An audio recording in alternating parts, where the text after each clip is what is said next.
So yeah, I think we're at the stage where we can start posing and put him into position, and then work on the finer details. Because essentially, if you do all the nice high-res details now, and then later down the line you say, "Ah, I really don't like where this, for example, nunchuck is," right? Oh, let's do this one, and then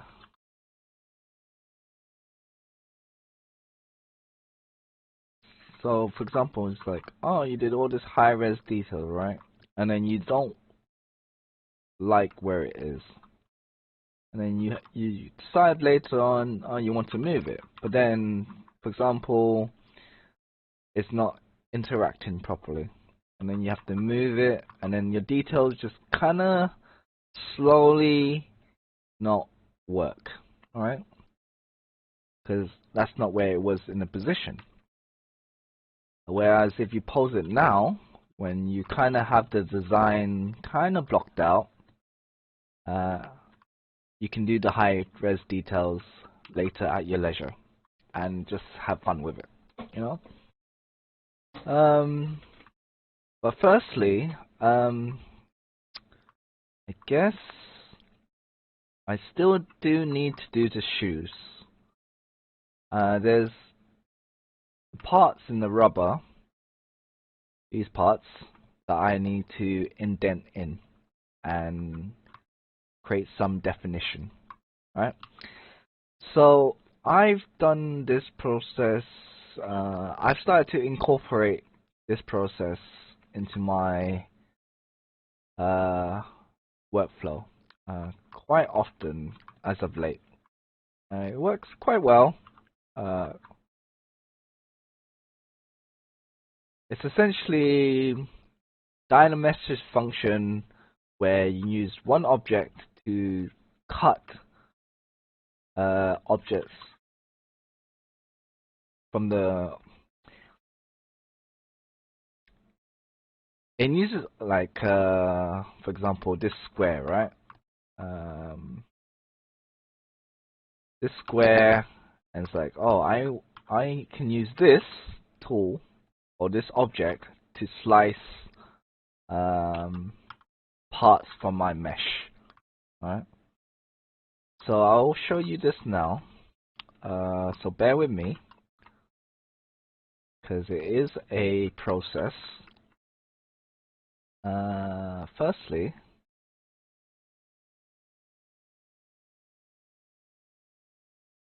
alright, so I duplicated the object I want to edit, just for security reasons, because sometimes this process does break and cause the Zbrush to crash.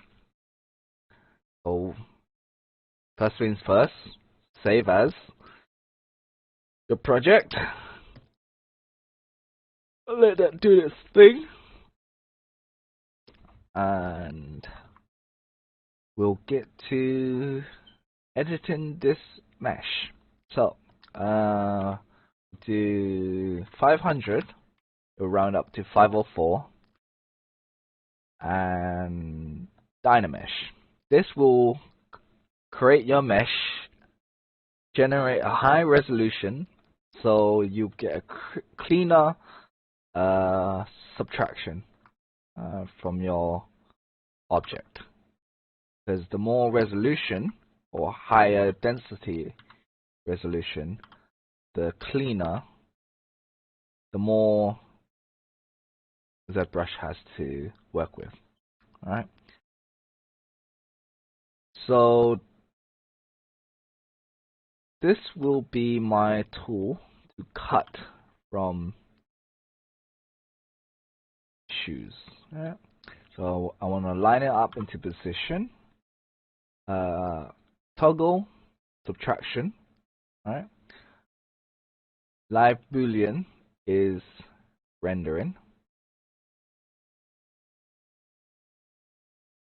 And this basically will act as your tool to cut into your mesh.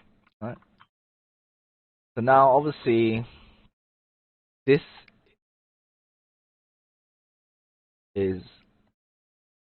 mesh is perfect. Oh snap. Okay, duplicate. Deform, mirror, so it's on the other side. Right. And merge down. Toggle the subtraction. Now this ghost-like effect is because I have wireframes on. You don't really need it. It does help with visualizing where it is,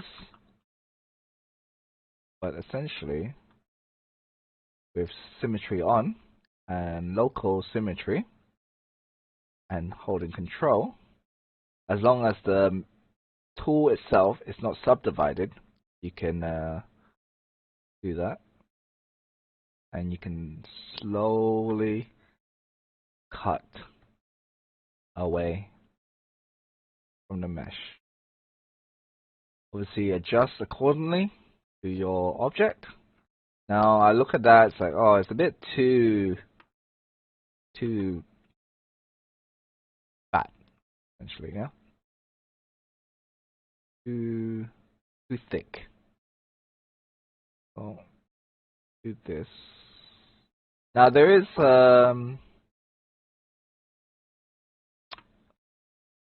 an array feature which would do what I just did basically, but give you perfect distance between each other. Now, if you're making an object for production or for a company who has a specific design, for example, I need my Nike shoes to have 10 of these evenly spaced out, and it has to be in this exact location. Then you would have to use the array, tweak the numbers, and get your desired effect. But for me, I have no design, and I personally like this organic aesthetic where not all the spaces are completely aligned. You can see this one is a bit smaller than this one, and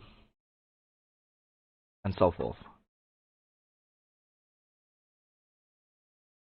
So obviously, in this case, this is way too straight. So what I would have to do,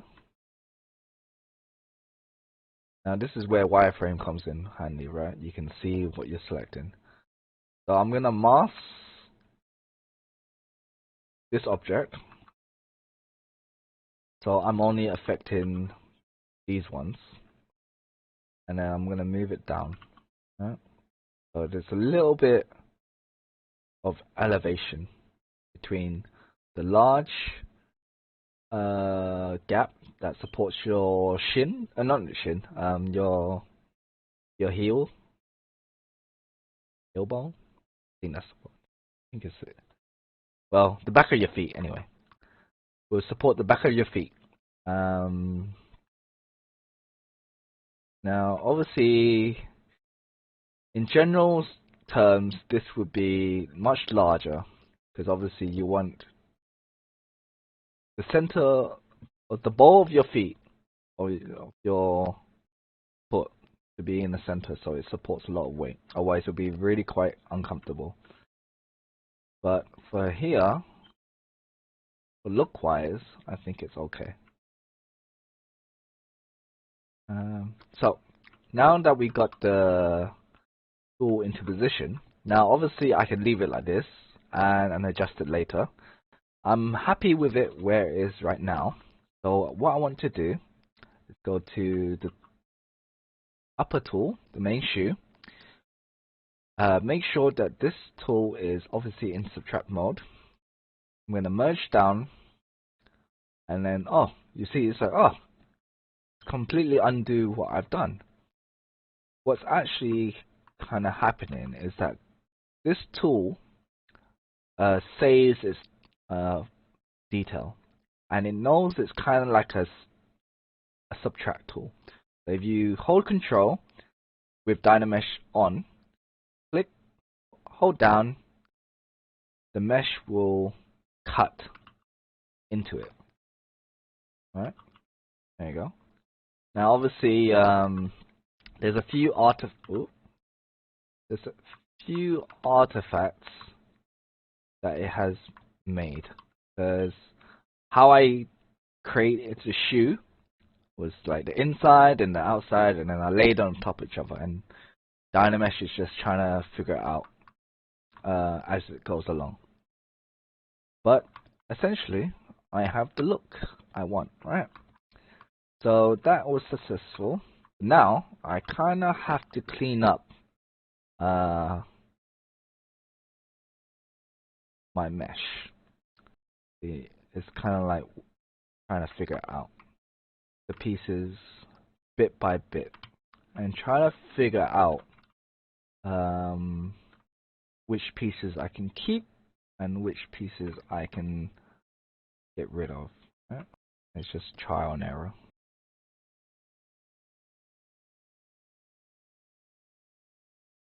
So right now I'm just trying to figure out which parts I can actually keep and which parts I can't. Because it has kind of made cleanup a little bit difficult. When you do the Dynamesh and the subtract tool, it creates polygroups in itself. So it's like, oh, we're not together no more. But it kind of separates itself out. I don't recommend deleting until you have everything where you want it. If you've done your mesh cleanly, you would never get this issue. You wouldn't know it from looking at shoes, right? But there's surprisingly a lot of layers, a lot of parts when it comes to making this shoe, right? You have the rubber piece at the bottom, you have the inside, and then you have the outside layer.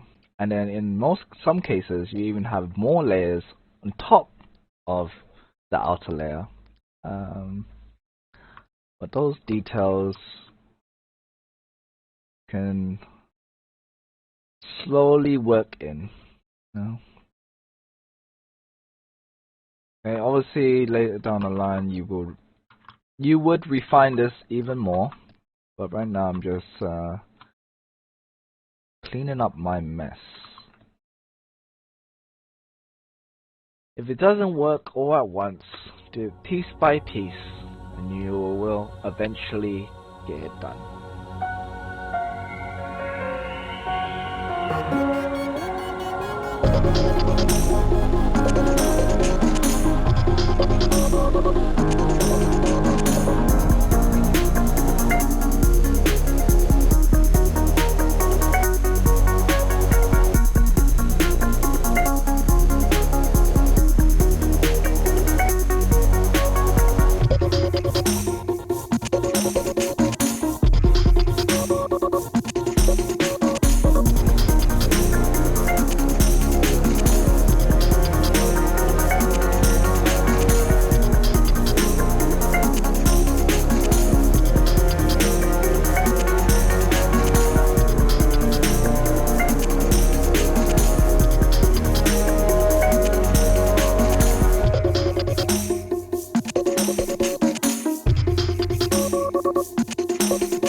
This is why turtles don't wear shoes, huh? Too much trouble to get it to fit. What we have to do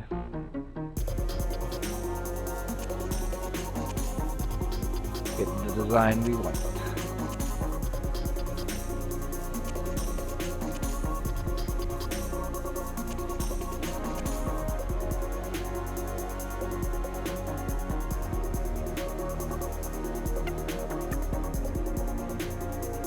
Now onto another more technical part, which is posing. I have a pose in mind. If anyone can recognize where it's from, props to you. But yeah, let's get onto that one.